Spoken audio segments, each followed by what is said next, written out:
Hi guys, James at Rampant Lion Reviews again for you today with another beer review. For this one we've got something a little bit different from the other Japanese beers I've been doing for you. We're going to return to New Zealand today and visit a brewery who I really like. This is actually my fourth review that I've done from this brewery. So we're going to return to Marlborough in New Zealand and have another look at 8 Wired Brewing Company. And these guys do some pretty damn awesome beers, and we've got their Superconductor today, which is a double IPA, and it comes in at 8.8%. This beer was really highly rated, well into the 90s on Rate Beer when I checked it out earlier, so it should be a pretty nice one. So this was another one that I got from Asahiya Beer Shop in Taishibashi Emaichi here in Osaka, and Koji there has a really nice selection of beers, so make sure you check out the link to his Facebook page in the video description below. But anyway, as is usual with my beer reviews then, I'll tell you a little bit about the brewery. If you do want to get straight to the tasting, just fast forward. All the usual links are in the description below. That's the brewery website, the link to my other reviews I've done from 8 Wired Brewery. If you search New Zealand in the search bar on the channel as well, you'll see all the other Kiwi beer reviews that I've done. There's all the usual social media, make sure you check that out, and if you want to see more beer reviews, do subscribe to the channel. As always, to those of you watching in New Zealand, please do get in touch and let me know some of the other Kiwi beers and breweries that you guys would like to see me review. I really love New Zealand beer, so it'd be great to hear from some of you guys down there. But anyway, to tell you a little bit about 8 Wired Brewing Company. So these guys were founded by nomadic Dane Soren Eriksson, who actually set up permanent roots in Marlborough in New Zealand. But he spent some time studying in Perth, Western Australia, and he was a known regular at the Little Creatures Brew Pub over there in Fremantle. But he also discovered a love of brewing while he was living in Australia through the Cooper's home brewing kits, and he moved to New Zealand in 2006 after completing his biochemistry masters at the University of Western Australia in 2005. But he actually left his research activities in 2008 and began to work at Renaissance Brewing in Blenheim in New Zealand while he was living in Marlborough, and that's where he's been living ever since. So he soon discovered that maintaining a brewery of his own was a hugely demanding task, and so he decided to go down the route of gypsy brewing, as many other breweries do, particularly in Europe. I don't think there's too many gypsy breweries in New Zealand, but there probably are a fairly significant number these days, considering the fact that the New Zealand beer scene is pretty thriving at the moment. But most of the beers that come out from 8 Wired are produced at Renaissance Brewery in Blenheim and also Steam Brewing in Auckland. But the brewery's name actually comes from the number 8 gauge wire that was used initially in electric fences, but it became hugely versatile and was used in a lot of different things. And the reason this name was chosen was because it refers to the sort of New Zealand Kiwi ingenuity and kind of can-do attitude. If you meet the New Zealanders, they are very hugely positive people, so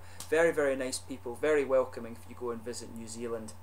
And I think that's quite a nice name for the brewery, and these guys, like I say, produce some pretty awesome beers. So if you want to see the different beers that these guys do check out the brewery website in the description below. This is the fourth one I've reviewed from these guys. I think it was the Big Smoke that I reviewed for you before. I also did Dog Wired, which was their collaboration beer with Brewdog, of course, from Scotland, which was beautiful, and I did do another one as well, which I think was a red ale. But if you search 8 Wired in the channel, you can also see the other beer reviews that I've done from these guys, but I hopefully can return to these guys in the fairly near future. But anyway, that's enough about the brewery for just now. Let's actually get on to the tasting of this beer itself. So I'll just let you have a little look at the artwork on this one before we open it up. As you can see, it's quite nicely presented. They do have a beer as well that's called Semiconductor, which I think is a single IPA. So here you can see 8 Wired Brewing Company, and it says on the side here you can see the copper wire there. Of course, superconductors are a material that have absolutely no resistance in them. Once you reduce them below a certain temperature, in terms of chemistry, you know, the crystal lattice vibrations stop and the electricity just flows without any loss. And there you can see double IPA New Zealand ale. Looks very nice. There's the 8 Wired bottle cap on this one, just the same as the badge. And I'll tell you a little bit about the profile of this one. So it comes in at 8.88%, and it's hopped apparently with lots of American and New Zealand hops, with a malt base of Golden Promise, Pilsner, Caramalts, and also some pale crystal in there. And the yeast strain in this one is W yeast 1272. It actually didn't say on the website exactly what hops were used in this one. It just said American and New Zealand hops, but some of the New Zealand hops are absolutely beautiful. The Riwaka and things like that. There's some really beautiful hops there. So let's get this guy out and we'll get on with the tasting then. This one should be really nice. If I can get it open. There we are. So let's get this guy out and into the glass then. I really need to get a decent bottle opener actually. This one proves a little bit troublesome to get the beer or to get the top off. So there, as you can see, this beer is poured a really nice kind of bright golden yellow colour. I'll just bring up the camera again and let you have a closer look at that. But you can smell some of these really nice citrusy and tropical New Zealand hops in this one. So as you can see, this beer is poured a really nice kind of bright golden yellow. If I put my fingers behind the glass there, you can see there is a degree of transparency to the beer, and there's just under a finger of a frothy white head. It's maybe a little bit creamy as well, not quite brilliant white, but it looks very nice, and you really can smell these nice fruity characteristics of the New Zealand hops. I'd love to know what ones exactly are in this, but like I say, it didn't say on the website, so that's something 8Wired need to update a little bit. But there's some big bubbles sticking towards the side of the glass and quite a few little ones going up towards the bottom of the head there. Looks very nice. So let's have a closer look at the aroma on this one. That smells really nice. There's a lot of juicy tropical fruit in this one. So as you'd expect from these New Zealand hops, there's some really nice kind of sharp citrus in there. It is quite a citrusy beer, this one. There's a lot of tropical grapefruit in there, but there are some more juicy kind of almost mango and passion fruit notes coming out of this beer. That tropical note is really nice. Just before you try this beer, take a little bit of time and enjoy the aroma, because it always gives you an indication of what to expect from this beer. I think there's some kind of citrusy orange in there as well, but when you sugar the beer up just a little bit more, you start to get some of the nice kind of malty elements to it as well. You get a little bit of earthiness from the hop, and also a kind of dusty floral aromatic thing as well.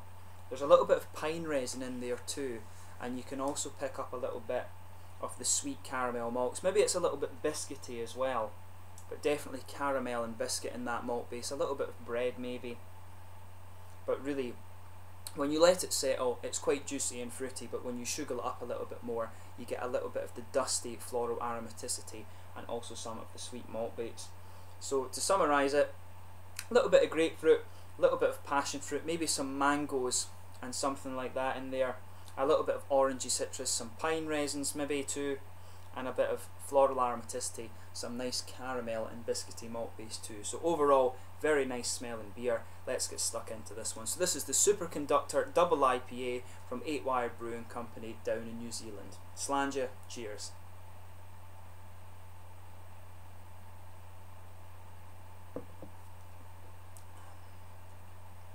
Yeah, as you would expect from 8Wired Brewing Company, this is a pretty damn good beer. Wouldn't expect anything less from these guys. You know, the rating of well into the 90s on this one is quite obvious. It's not, for me, it's not too punchy with the hops. The hops are just nicely blended on this one actually, and that's one of the things I do like about these New Zealand IPAs.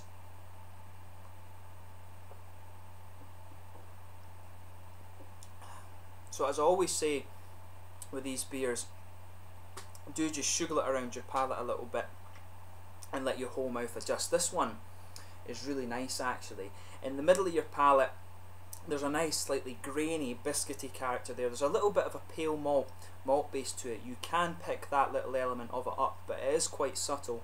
On top of that, you've got some of these biscuity kind of grainy notes there, and then a little bit of caramel sweetness, and on the edge of the palate you're really getting these nice floral aromatic characters just kind of pushing in there and giving you that little bit of dryness. It goes well with the biscuity graininess on the hoppy side of the beer. Very nicely done.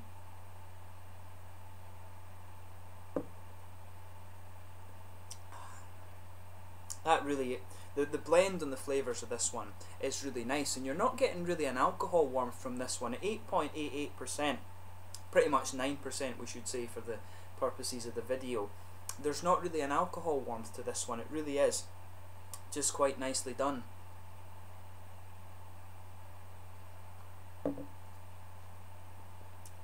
So yeah, at the back corners of the palate there is perhaps just a little bit of earthy character, but as you come further forward you get the floral aromaticity to it. There's some nice pine resins in there. There's also a little bit of a kind of dark floral aromaticity. You can feel the floral character just fading away a little bit as you come further forward, and around the front corners of the palate it comes back a little bit, and around the very front curve of the tongue it's a bit lighter and more grassy. That's the kind of flavours you're getting from this beer.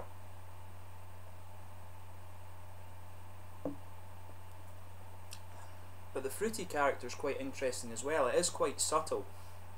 It's very different from what you pick up in the aroma.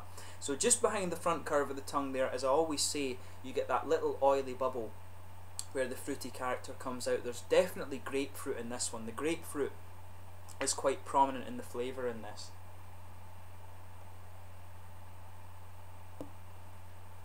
And to be fair, with that floral aromatic character from this beer, you can feel some of the sort of thicker piney resins just blending in with this one. They start to come out a little bit more into the aftertaste. The beer feels just that little bit more piney, and the grapefruit lingers there as well.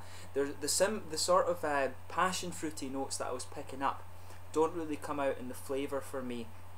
There's maybe a little bit, or just a tiny little bit of mango, but again that's very subtle. It really is the grapefruit for me that's dominating the palate. There's a little element of citrus in there, but it's not quite orangey. It's not quite the same. The fruity character, like I said, is quite different in the actual taste than it is in the aroma, to be honest.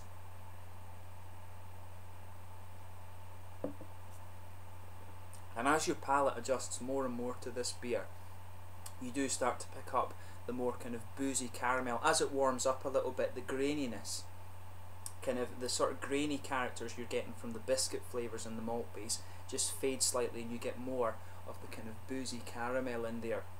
But the main point of this review is that the beer is pretty damn good, and you wouldn't expect anything less from 8 Wired. Their beers are pretty damn awesome. But another very solid New Zealand IPA. And the New Zealanders, the Kiwis, are very spoiled when it comes to this type of beer. There's so many good ones to choose from down there, and you know, these guys are no exception to that. But in terms of the mouthfeel, this one, I'd say it's mid-bodied. It's got quite an oily mouthfeel to it, and the carbonation is quite smooth.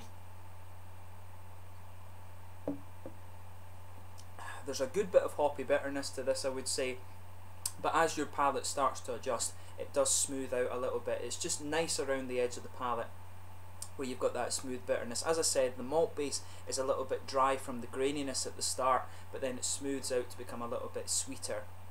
And there's also a nice little bit of fruity, juicy character. But the grapefruit, as I say, dominates the palate, and you get a bit of bitterness from that, and just a little bit of juiciness from the citrus in there too. But like I said, the most important point of this review is that the beer is pretty damn good. So yeah, I'd recommend this one to people who like a good kind of grapefruit IPA. It really is the grapefruit and the kind of dark floral aromatic and piney resins that are dominating the flavour of this one. The malt does take a bit of a backseat to the hops in this one, but as I say, with all these hops that are available in New Zealand, you wouldn't expect anything less. They are very spoiled for choice when it comes to hops down there, and the IPAs and double IPAs and things like that are fantastic. So yeah, if you get the chance, make sure you try this beer. Anything from 8 Wired you will not be disappointed with. These guys are a very good brewery, so pretty much pick a style of beer from these guys that you like, and I'm sure you will enjoy it. But as always, if you have tried the beer yourself, please do let me know your own thoughts on it in the comments section below. Until the next time, please like, subscribe, share, all the usual YouTube stuff. Make sure you go and check out my social media things, and do let me know your favourite beers from 8 Wired Brewing Company, and hopefully I can review some more of them on the channel, and hopefully there's some other New Zealand beers to come on the reviews over the next little while. So do get in touch and let me know some other Kiwi beers and breweries that you'd like me to review. Until the next time, slàinte just now, and I hope you guys in New Zealand have enjoyed this beer review. I'm going to go away and enjoy the rest of this with me Chico now, who spent a little bit of time in New Zealand. Slàinte just now, and I will catch you soon. Until the next time, cheers. Make sure you go and check out 8 Wired Brewery from New Zealand. Slàinte just now.